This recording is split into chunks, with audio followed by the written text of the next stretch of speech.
পৃথিবীটা নিজেই বড়সড় একটা কারাগার। আর আল্লাহ রসুল সাল্লাল্লাহু আলাইহি ওয়াসাল্লাম বলছেন, আদ-দুনিয়া সিজনুল মুমিন, দুনিয়া হচ্ছে মুমিনদের জন্য একটা কারাগার। বড়সড় কারাগারের মধ্যে ছোট্ট একটা কারাগার মুমিনদের জন্য, যে মুমিনরা কখনো আল্লাহ সুবহানাহু ওয়া তাআলার হুকুমের বাইরে যেতে পারবে না। দুনিয়াতে খাহেসাতের প্রচলন থাকবে, খাহেসাতের ছড়াছড়ি হবে, আল্লাহ সুবহানাহু ওয়া তাআলার অবাধ্যতা থাকবে, কিন্তু মুমিনরা তাদের মনটাকে কন্ট্রোল করবে এবং আল্লাহ সুবহানাহু ওয়া তাআলার আনুগত্য রেখে সেই বিধিবিধানের সীমা লঙ্ঘনের ভিতরেই থাকবে, এটা পার হবে না, যেমনি জেলখানায় পার হতে পারবে না। পৃথিবীটা একটা নিজেই বড় সড়ো কারাগার। আর এই কারাগারের মধ্যে আমাদের প্রত্যেকেরই একটা রুটিন আছে, সেই রুটিন মাফিক আমরা চলাফেরা করি। তবে সত্যি বলতে প্রত্যেকটা মুসলিমের এটা স্মরণ রাখা দরকার যে এই বিরক্তিকর একটা রুটিন যেটা অভ্যাসে পরিণত হয়ে যায়, এখান থেকে সরে আসা।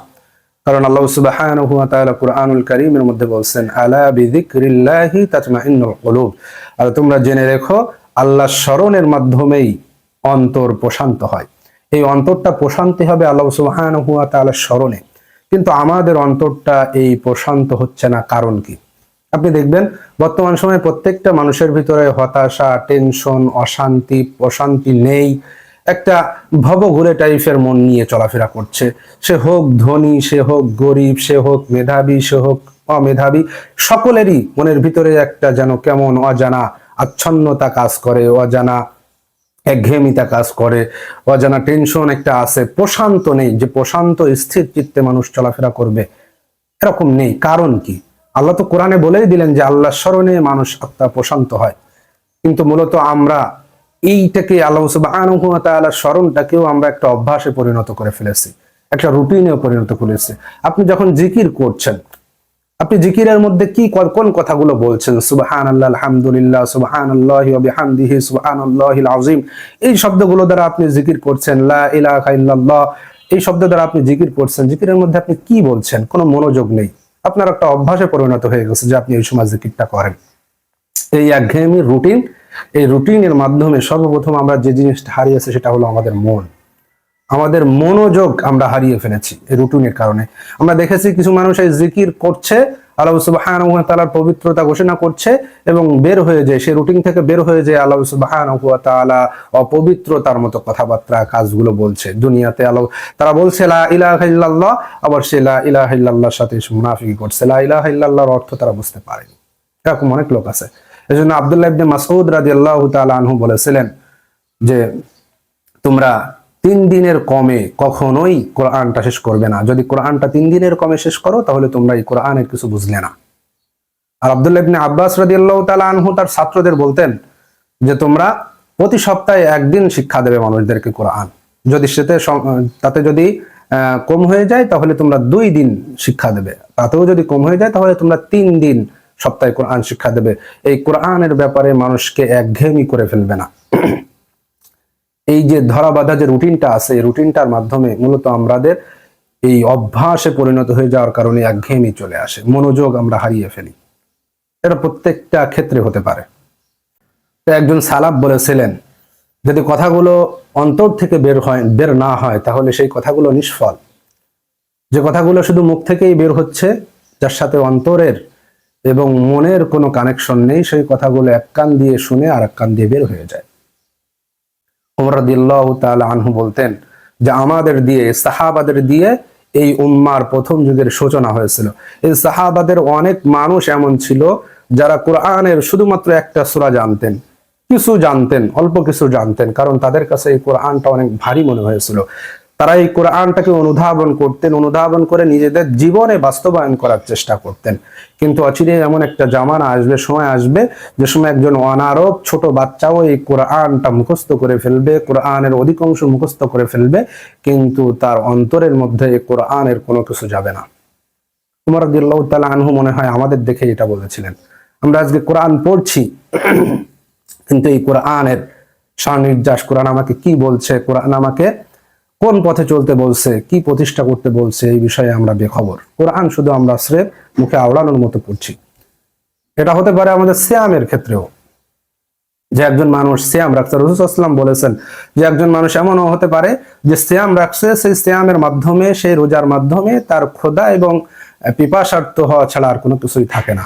কারণ সে সওম রেখেও মিথ্যা কথা বলে যাচ্ছে, সওম রেখেও ফাহিশা কথাবার্তা কাজগুলো করে যাচ্ছে। একঘেয়েমিতা একটা অভ্যাসে পরিণত হয়েছিল। এই অভ্যাসের বিষয়টা হতে পারে আমাদের সালাতের মধ্যেও, আমাদের নামাজের মাধ্যমে এই বিষয়টা হতে পারে যে একজন মানুষ শুধুমাত্র নামাজ পড়তে হয় তাই পড়ছে, সালাত পড়তে হয় তাই পড়ছে, কিন্তু সালাতের মধ্যে কি পড়ছে এর ভিতরে কোনো খুশু পাওয়া যায় না। যেমন রাসূল সাল্লাল্লাহু আলাইহি ওয়াসাল্লাম বলেছেন যে এমন কিছু সালাতকারী আছে, সালাত আদায়কারী আছে, নামাজ আদায়কারী আছে যে তারা তাদের নামাজের মাধ্যমে পরিপূর্ণ সওয়াব পায় না। তারা 8 ভাগের 1 ভাগ, 10 ভাগের 1 ভাগ, 7 ভাগের 1 ভাগ এইভাবে করতে করতে রাসূল সাল্লাল্লাহু আলাইহি ওয়াসাল্লাম বলেছেন সে অর্ধ অংশ হয়তো পায় তার মনোযোগের কারণে। এই অভ্যাসটা হতে পারে আপনার দ্বীন ইসলাম পালনের ক্ষেত্রেও, যে আপনি দ্বীন ইসলাম পালনটাকে একটা নিছক রুটিন মনে করছেন যে না আমি ইসলামের মধ্যে আছি, আমাকে এই নামাজ রোজা হজ যাকাত এটা করতে হবে, নিছক একটা রুটিন এর মতো হয়ে গেছেন। রাসূল সাল্লাল্লাহু আলাইহি ওয়াসাল্লামের এই হাদিসটার দিকে আপনি একটু লক্ষ্য করেন। রাসূল সাল্লাল্লাহু আলাইহি ওয়াসাল্লাম বলছেন যে মুনাফিকদেরকে যখন কবরে জিজ্ঞাসা করা হবে তোমার রব কে ছিল, তোমার দ্বীন কি ছিল, তোমার রাসূল কে ছিল, নবী কে ছিল, এই কথা জিজ্ঞাসা করা হবে, তখন মুনাফিকরা বলবে যে আমরা এটা জানি না, মানুষ বলতো তাই আমরা এটা বলতাম। খেয়াল করেন এই হাদিসটার দিকে যে মানুষ বলতো তাই তারা বলতো যে এগুলো আমাদের রব সম্পর্কে তার কোনো ধারণা ছিল না, দ্বীন ইসলাম সম্পর্কে তার কোনো ধারণা ছিল না, কিন্তু সে দ্বীনের উপরে ছিল, সে দ্বীন ইসলামের ভিতরে সে ছিল মনে করতো, কিন্তু দ্বীন ইসলামটা তার কাছে কি দাবিটা চায়, কি চাই সেই বিষয়টা সে জানতো না। নিছক সে একজন মানুষের কাছে শুনেছিল যে এটা ইসলাম, সেইভাবে সে ইসলামটা মেনেছিল। তখন রাসূল সাল্লাল্লাহু আলাইহি ওয়াসাল্লাম বলছেন যে তখন তাকে একজন কালো, বধির এবং বোবা লোকের কাছে দেওয়া হবে, যার কাছে একটা হাতুড়ি থাকবে, যে হাতুড়ি দিয়ে একটা পাহাড়কে চূর্ণ বিচূর্ণ করে দেওয়া যায়। তখন ওই বধির অন্ধ কালো লোকটা তাকে ওই হাতুড়ি দিয়ে চূর্ণ বিচূর্ণ করে ফেলবে। তখন আল্লাহ সুবহানাহু ওয়া তাআলা আবার পুনরায় তার দেহটা দিয়ে দিবেন যাতে করে আবার শাস্তি দেওয়া যায়। অমনোযোগের সহিত দিনটা পালন করেছিল, ইসলামের উপরে ছিল একটা নিছক অভ্যাস, রুটিনের কারণে, যে রুটিনের কারাগার থেকে বেরিয়ে এসে ইসলামটা পরিপূর্ণভাবে ইসলামটাকে অনুধাবন করে চলতে সে পারেনি। সত্যি বলতে আমরা সবার আগে যে জিনিসটা হারিয়েছি, আল্লাহ সুবহানাহু ওয়া তাআলার ইবাদত করার সামর্থ্যটা আমরা হারিয়ে ফেলেছি। মন থেকে আল্লাহ সুবহানাহু ওয়া তাআলার ইবাদত করাটা আমরা হারিয়ে ফেলেছি। হুযায়ফা রাদিয়াল্লাহু তাআলা আনহু বলেছিলেন যে তোমরা সর্বপ্রথম দিনের যে বিধানটা হারিয়ে ফেলবে সেটা হচ্ছে খুশু, নম্রতা, ভদ্রতা, মন দিয়ে ইবাদত পালন করা। হুযায়ফা রাদিয়াল্লাহু তাআলা আনহু মনে হয় আমাদের দেখে দেখে এই কথাগুলো বলেছিলেন। আজকে আমরা আল্লাহ সুবহানাহু ওয়া তাআলার প্রত্যেকটা ইবাদতে এই খুশুটা হারিয়ে ফেলেছি। সকলেই ব্যস্ততা চায়, তড়িঘড়ি চায়, ওই রুটিন মাফিক যে আমার জোহরের নামাজ পড়তে হবে তাই আমি পড়তে আসছি, কিন্তু জোহরের নামাজের রুটিনে কি, জোহরের নামাজের ভিতরে আমি কি বলছি, কোন কথাগুলো বলছি, সেই বিষয়গুলো আমাদের কারোরই থাকে না। এটা হতে পারে আমাদের কালিমাতুশ শাহাদা পাঠ করার ক্ষেত্রেও। আমরা যে কালিমাতুশ শাহাদা পাঠ করছি, এই কথাগুলো আমরা বলছি আশহাদু আল্লা ইলাহা ইল্লাল্লাহ ওয়া আশহাদু আন্না মুহাম্মাদুর রাসূলুল্লাহ, আসলে আমরা এই দুই শাহাদাতের মাধ্যমে কি বলছি? লা ইলাহা ইল্লাল্লাহ, আল্লাহ ছাড়া কোনো ইলাহ নেই, প্রকৃত কোনো ইলাহ নেই, সত্য ইলাহ নেই, বিধানদাতা, আইনদাতা, রিজিকদাতা আল্লাহ সুবহানাহু ওয়া তাআলা ছাড়া সিদ্ধান্ত নেওয়ার ক্ষমতা কারো নেই। পৃথিবী কেমন চলবে এটা আল্লাহ সুবহানাহু ওয়া তাআলা আমাদের বলে দেবেন। এই যে কথাগুলো অনুধাবন করা, এটা না। আল্লামা ইবনে মওদুদী রাহমাতুল্লাহ আলাইহি চমৎকার বলেছেন তার তাফহিমুল কোরআনের মধ্যে, যে একজন মুমিন একজন কাফেরের মধ্যে পার্থক্য শুধুমাত্র স্রেফ কোনো কথা আওড়ানোর মাধ্যমে নয়। একজন মুমিন একজন কাফেরের মাধ্যমে পার্থক্য যে আপনি বলছেন যে আশহাদু আল্লা ইলাহা ইল্লাল্লাহ, আর একজন কাফের বলছে না, এই কথাগুলো আপনি বললেন শুধুমাত্র মুখে আওড়ালেন এর জন্য না, বরং পার্থক্য তখন হবে যখন আপনি এই কালিমাতুশ শাহাদা আশহাদু আল্লা ইলাহা ইল্লাল্লাহ ওয়া আশহাদু আন্না মুহাম্মাদুর রাসূলুল্লাহ এই কথাটা বলার পরে এটা অনুধাবন করে নিজের জীবনে বাস্তবায়ন করবেন, তখনই মুমিন এবং কাফেরের মধ্যে একটা পার্থক্য হয়ে যাবে। শুধু আপনি মুখে আওড়ালেন নিচে, কিন্তু এর অর্থগুলো অনুধাবন করতে পারলেন না, এর শর্তগুলো আপনি জানলেন না, এর রোকনগুলো আপনি জানলেন না, নিজের জীবনে বাস্তবায়ন আপনি করলেন না, তাহলে আপনি আপনার এই কালেমা, এই নিছক শাহাদা পাঠ করা আপনার কোনো উপকার করতে পারবে না। যেমন আপনি ক্ষুধা লেগেছে, খাবার খাবার খাবার বলে আওড়াচ্ছেন মুখে, তাহলে কি আপনার ক্ষুধা নিবারণ হবে? কখনোই ক্ষুধা নিবারণ হবে না, আপনাকে খেতে হবে। তেমন আপনার একটা রোগ হয়েছে, আপনি ঔষধ ঔষধ ঔষধ বলে আপনি মুখে আওড়াচ্ছেন, তাহলে কি আপনার রোগ সেরে যাবে না? আপনাকে ওই নির্দিষ্ট ওষুধটা খেতে হবে। তেমনি ভাবে আপনি যখন কালিমাতুশ শাহাদা পাঠ করবেন, তখন এই কালেমা শাহাদাত পাঠ করার পরে যখন আপনি বুঝবেন, তখন আপনার জীবনে বাস্তবায়ন করতে যাবেন, তখন একজন মুমিন এবং কাফেরের মধ্যে পার্থক্য হয়ে যাবে। যেমন ভাবে আপনি আগুন দেখলে এড়িয়ে চলেন, কারণ আগুন আপনাকে পুড়িয়ে দেবে। আপনি বিষ পান করেন না কি জন্য? কারণ বিষ খেলে আপনি মারা যাবেন। তেমনি ভাবে আপনি যখনই শাহাদা পাঠ করবেন, তখন আপনার জীবন আচরণের মধ্যে একটা বিষয় ফুটে উঠবে যেটা একজন কাফের থেকে ভিন্ন হবে। কিন্তু আমরা ওই নিছক অভ্যাসের বশে আমরা শুধু কালেমা, আমরা এমনও কত শত জিকিরকারী আছে এই কালেমার লা ইলাহা ইল্লাল্লাহ জিকির করে যাচ্ছে, কিন্তু তারা আল্লাহর সাথে শিরিক করছে। কিন্তু আপনার এই কালেমা তো আপনাকে শিরিক থেকে বাঁচাবে, আপনার এই কালেমা তো আপনাকে কুফুর থেকে বাঁচাবে, আপনার এই কালেমা তো আপনাকে আল্লাহ সুবহানাহু ওয়া তাআলার অবাধ্যতা থেকে বাঁচাবে। কিন্তু আপনি লা ইলাহা ইল্লাল্লাহ জিকির করছেন, অবাধ্য হচ্ছেন, সেই সুদ ঘুষের ভিতরে আছেন, সেই আল্লাহ সুবহানাহু ওয়া তাআলার আনুগত্য করছেন না। আপনার সন্তান সন্ততির ব্যাপারে আপনি একটু সচেতন হচ্ছেন না। যখনই সন্তান সন্ততির ব্যাপার আসছে, তখন দুনিয়ার কেরিয়ার নিয়ে আপনি চিন্তা হচ্ছেন, কিন্তু পরকাল নিয়ে চিন্তা করছেন না, কারণ আপনার এই শাহাদা জেনে শুনে পাঠ হয়নি। এটা হতে পারে, এরকম অভ্যাসে পরিণত হতে পারে আপনার সালাতের বিষয়ে। আপনি নামাজে দাঁড়াচ্ছেন, আপনার একটা রুটিন হয়ে গেছে, জোহর আসর মাগরিব ইশা আপনি নামাজ পড়ছেন রুটিনের মতো, কিন্তু এই নামাজ আপনাকে কোনো খারাপ কাজ থেকে বিরত রাখছে না। আল্লাহ সুবহানাহু ওয়া তাআলা কুরআনুল কারীমের মধ্যে বলছেন, ইন্নাস সালাতা তানহা আনিল ফাহশাই ওয়াল মুনকার, যে নিশ্চয়ই নামাজ ফাহশা, জেনা, ব্যভিচার, যত মন্দ কাজ আছে, ওয়াল মুনকার, শিরিক, কুফর, আল্লাহর অবাধ্যতা থেকে আপনাকে বিরত রাখবে। এটা আল্লাহ সুবহানাহু ওয়া তাআলা বললেন, কিন্তু আপনার নামাজ এটা থেকে আপনাকে বিরত রাখতে পারছে না। তখন আপনি মনে করেন এই নামাজটা কেবল নিছক রুটিনে পরিণত হয়ে গেছে, আপনি এটা 5 ওয়াক্ত দৈনিক 5 দিন হাজিরার হিসেবে মতো হয়ে গেছে, একটা অভ্যাসে পরিণত হয়ে গেছে, কিন্তু মন থেকে এই সালাতটা আপনি পড়ছেন না। যদি আপনি পড়তেন, তাহলে প্রত্যেকটা সালাতেই আছে ইয়াকা না'বুদু ওয়া ইয়াকা নাস্তাঈন, আমরা একমাত্র তোমার ইবাদত করি, তোমারই গোলামি করি, তোমার কাছে সাহায্য চাই। কিন্তু আপনি এই বিষয়টা জেনে শুনে পড়লেন না। আপনি রুকুত তাসবিহে কি বলছেন? সুবহান রাব্বিয়াল আযীম। সিজদার তাসবিহ আপনি কি বলছেন? সুবহান রাব্বিয়াল আ'লা। রুকু থেকে উঠে আপনি বলছেন সামিআ আল্লাহু লিমান হামিদা। একজন সাহাবা রাসূল সাল্লাল্লাহু আলাইহি ওয়াসাল্লাম বলেছিলেন সামিআ আল্লাহু লিমান হামিদা, যে আল্লাহ সুবহানাহু ওয়া তাআলা শুনেছেন যারা তার প্রশংসা করেছে। এই কথাটা বলার পর একজন সাহাবা হামদান কাসীর সামি রব্বানা লাকাল হামদ হামদান কাসীরান তাইয়িবান মুবারাকান ফীহি, এই কথাটা বলেছিলেন। এই কথাটা বলার পর রাসূল সাল্লাল্লাহু আলাইহি ওয়াসাল্লাম নামাজ ফিরে বললেন, কে বলেছে এই কথাটা? তখন সেই ইতস্তবোধ করতে করতে বলল যে আমি বলেছি। তখন বললে, তুমি যদি দেখতে যে ফেরেশতারা তোমার গুনাহ, তোমার সব লেখার জন্য কিভাবে প্রতিযোগিতা করছিল, প্রায় 30 জনেরও বেশি ফেরেশতা তোমার সব লেখার জন্য প্রতিযোগিতা করছিল। অন্তর থেকে, তাদের অন্তরের মধ্যে এটা গেঁথে গিয়েছিল। তারা মন থেকে, যে যখন রাসূল সাল্লাল্লাহু আলাইহি ওয়াসাল্লাম বলেছেন যে তোমরা প্রশংসা করলে আল্লাহ শুনছে, তখন সে প্রশংসা করেছিল রব্বানা লাকাল হামদ, হে রব, হে আমার রব, সকল প্রশংসা তোমার। লাকাল হামদ, সকল প্রশংসা তোমার। হামদান কাসীরান, আমি বেশি করে প্রশংসা করছি। তাইয়িবান, পবিত্রতা ঘোষণা করছি, কাসীরান। কিন্তু আমরা নামাজ পড়ছি, আমরা এই কথাগুলো বলছি, কিন্তু আল্লাহ সুবহানাহু ওয়া তাআলার পবিত্রতা আমরা ঘোষণা করছি না। আমরা সমাজে যে আল্লাহ সুবহানাহু ওয়া তাআলার কথা ভুলে যাচ্ছি, আল্লাহ সুবহানাহু ওয়া তাআলার বড়ত্ব, মালিক ইয়াউমিদ্দিনের কথা আমরা ভুলে যাচ্ছি, আমরা বিচার দিবসের কথা ভুলে যাচ্ছি, আমরা রব্বিল আলামিন, সারা জগতের রবের বড়ত্ব ভুলে যাচ্ছি, সবকিছু ভুলে যাচ্ছি। কারণ আমাদের নিছক রুটিনে পরিণত হয়ে গেছে এই নামাজটা। এই নামাজের মাধ্যমে আমাদের অন্তরটা প্রশান্তি পাচ্ছে না, এই নামাজের মাধ্যমে আমরা বিগলিত হচ্ছি না, এই নামাজ আমাদেরকে ফাহিশা কাজ থেকে দূরে নিয়ে যাচ্ছে না। কারণ এই নামাজটা নিছক আমরা একটা অভ্যাস, রুটিনে পরিণত হয়ে গেছে।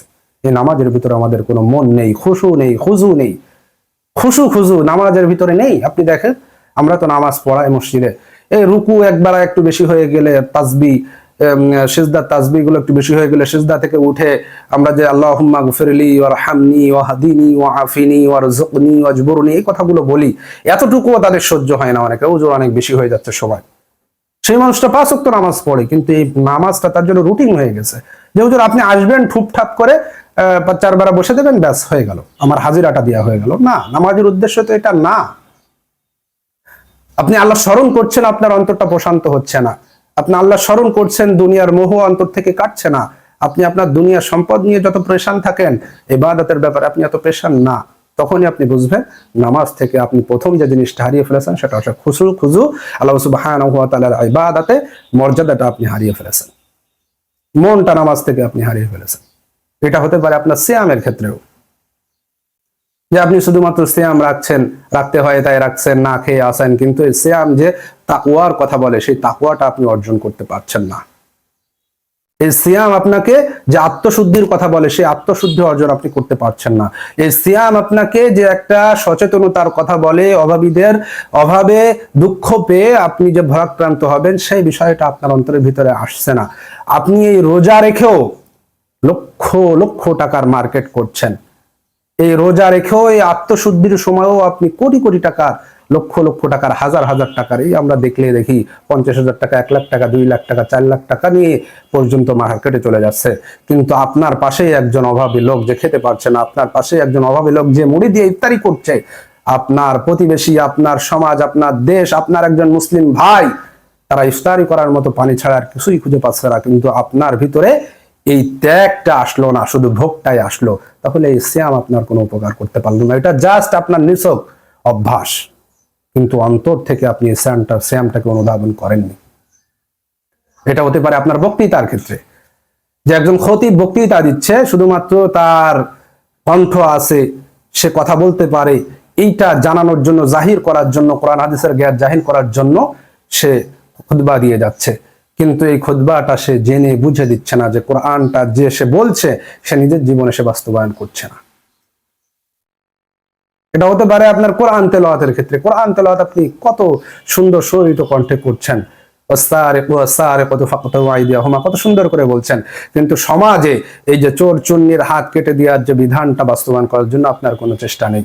আপনি জিনার শাস্তির আয়াতটা কত সুরলিত কণ্ঠে পড়ছেন, কিন্তু জিনার শাস্তিটা বাস্তবায়ন করার কোনো প্রচেষ্টা আপনার ভিতরে নেই। আপনার ভিতরে যেটা আছে, ওই কোরআনটা প্রতিদিন পড়তে হয়, একটা রুটিন। এই রুটিন নামক কারাগারে আপনি বন্দী হয়ে আপনি ইবাদত গুলো, কোরআন তেলাওয়াত গুলো করছেন। একজন মুসলিম ইমানদারের সর্বপ্রথম যেখান থেকে বের হয়ে যেতে হবে, এই রুটিন নামক কারাগার থেকে বের হয়ে যেতে হবে। এর জন্য একজন মহিলা সালাফ, পূর্ববর্তী যুগের একজন মহিলা সালাফ ছিলেন, উনি রোজা, নফল রোজা রাখার জন্য সবচেয়ে উষ্ণতম দিনগুলো বেছে নিতেন। তাকে জিজ্ঞাসা করা হয়েছিল যে আপনি কেন এত গরমের উষ্ণতম দিনে আপনি রোজা রাখেন, এত বড় সময়, লম্বা সময় ধরে? তখন বললেন যে যখন সস্তা থাকে তখন তো সকলেই পণ্য কিনতে পারে, কিন্তু যখন দাম বেড়ে যায় তখন পণ্যগুলো কিনতে পারে কতজন। তার মানে উনি বোঝাতে চাচ্ছেন যে যখন ঠান্ডার সময় সকলে রোজা রাখতে পারে, কিন্তু এই গরমের পিপাসার্ত সময়ে, এই গরমের সময়ে কতজন মানুষ আল্লাহ সুবহানাহু ওয়া তাআলার ইবাদত করে আল্লাহ সুবহানাহু ওয়া তাআলার সন্তুষ্টি অর্জন করতে পারে। কত সুন্দর ছিল তাদের চাওয়া পাওয়াগুলো। তারা কিভাবে তাদের নিজেদের জীবনটাকে রুটিন থেকে বের করে নিয়ে আল্লাহ সুবহানাহু ওয়া তাআলার আনুগত্যে এসেছিলেন। কিন্তু আমরা ওই রুটিন নামক কারাগারের মধ্যে থেকে সর্বপ্রথম যে জিনিসটা হারিয়ে ফেলেছি, আমরা আমাদের মনটা হারিয়ে ফেলেছি ইবাদতের ক্ষেত্রে, আমাদের খুশুগুলো আমরা হারিয়ে ফেলেছি ইবাদতের ক্ষেত্রে। সালাফদের আরেকটা ঘটনা আপনাদের সামনে বললে আপনি সুন্দর করে বুঝতে পারবেন। ফুজাইল ইবনে ইয়াজ রাহমাতুল্লাহ আলাইহি, যার নাম আপনারা সকলেই জানেন। এই ফুজাইল ইবনে ইয়াজ রাহমাতুল্লাহ আলাইহি ছিলেন একজন ডাকাত। সে হাইওয়ে রোডের পাশে ডাকাতি করতো মানুষের কাছে। সে একটা মেয়েকে ভালোবাসতো। একদিন দেয়াল টপকে সেই মেয়েটার সাথে দেখা করতে যাওয়ার জন্য সে দেয়াল টপকালো। তখন তার কানে কুরআনুল কারীমের একটা আয়াত নাযিল হলো, সূরাতুল হাদীদের 16 নম্বর আয়াত। আল্লাহ সুবহানাহু ওয়া তাআলা কুরআনুল কারীমের এই আয়াতটা, আলাম ইয়াআনি লিল্লাযীনা আমানু আন তাখশা কুলুবুহুম লিযিকরিল্লাহি ওয়া মা নাযালা মিনাল হক, এই একটা আয়াত তার জীবনটা পরিবর্তন করে দিয়েছিল। কি ছিল এই আয়াতের মধ্যে? আল্লাহ সুবহানাহু ওয়া তাআলা বলছেন যে ঈমানদারদের জন্য কি এখনো ওয়া মা নাযালা মিনাল হক, আল্লাহ সুবহানাহু ওয়া তাআলার ভয়ে এবং যে সত্য নাজিল হয়েছে সেই সত্যের ভয়ে তাদের অন্তরটা বিগলিত হওয়ার সময় কি এখনো আসেনি? আলাম ইয়াআনি লিল্লাযীনা আমানু আন তাখশা কুলুবুহুম, আল্লাহর ভয় এবং যে সত্য নাজিল হয়েছে কোরআন, এই কোরআনের ভয়ে তাদের অন্তরটা বিগলিত হওয়ার সময় কি এখনো আসেনি ইমানদারদের? তখন ফুজাইল ইবনে ইয়াজ বললেন যে হ্যাঁ, হে আল্লাহ, সময় এসেছে ইমানদারদের আপনার ভয়ে এই অন্তরটা বিগলিত করার। তখন সে তাওবা করলো। তাওবা করে সে এমন ভাবে কোরআনের সাথে লেগে গেল। আপনারা সেই ফুজাইল ইবনে ইয়াজকে চিনেন, একজন কোরআনের খাদেম হিসেবে, একজন দাঈ ইলাল্লাহ হিসেবে, একজন ফকিহ হিসেবে, একজন মুহাদ্দিস হিসেবে, একজন মুফাসসির হিসেবে। একজন ডাকাতের জীবন এই কোরআনের অনুধাবন করার কারণে আল্লাহ সুবহানাহু ওয়া তাআলা তার মর্যাদা এত বাড়িয়ে দিলেন। আর আমরা তো ওই আয়াতটা প্রতিদিন পড়ি, কোরআনের কত শত বিধান আমাদের সামনে পড়া হচ্ছে, কিন্তু আমরা অন্তর দিয়ে অনুধাবন করছি না, ওই স্রেফ রুটিনের অভ্যাসের বশে এটা করছি। এর জন্য ভাইরা আমার, সালাফরা সর্বপ্রথম যে কাজটা করেছিলেন, সাহাবায়ে কেরাম, সালফে সালিহিন, তাবিঈন, তাবিঈনরা সর্বপ্রথম যে কাজটা করেছিলেন, তারা এই রুটিন নামক কারাগার থেকে বের হয়ে এসে আল্লাহ সুবহানাহু ওয়া তাআলার জিকিরটা অন্তর থেকে, মন থেকে করে তাদের অন্তরটা প্রশান্ত করেছিলেন। কিন্তু আমরা ওই রুটিন নামক স্রেফ অভ্যাসের বসে, অভ্যাসের গোলাম হয়ে, অভ্যাসের দাস হয়ে আমরা আল্লাহ সুবহানাহু ওয়া তাআলার ইবাদতে মজা পাই না। ইবাদত থেকে আমাদের জীবনটাকে আমরা সুন্দরভাবে সাজাতে পারি না। এই জন্য আমাদের সর্বপ্রথম এই রুটিন নামক কারাগার থেকে যে মনটা আপনি হারিয়ে ফেলেছেন, ওই মনটাকে স্থির করে আল্লাহ সুবহানাহু ওয়া তাআলার ইবাদতে, আনুগত্যে, দাসত্বে, কোরআন তেলাওয়াতে, আপনার বক্তৃতায়, আপনার নামাজে, আপনার সালাতে, আপনার রোজায়, প্রত্যেকটা ক্ষেত্রেই আল্লাহ সুবহানাহু ওয়া তাআলার মন থেকে ইবাদতটা করার তৌফিক আমাদের দান করুক। সকলেই বলি আমিন।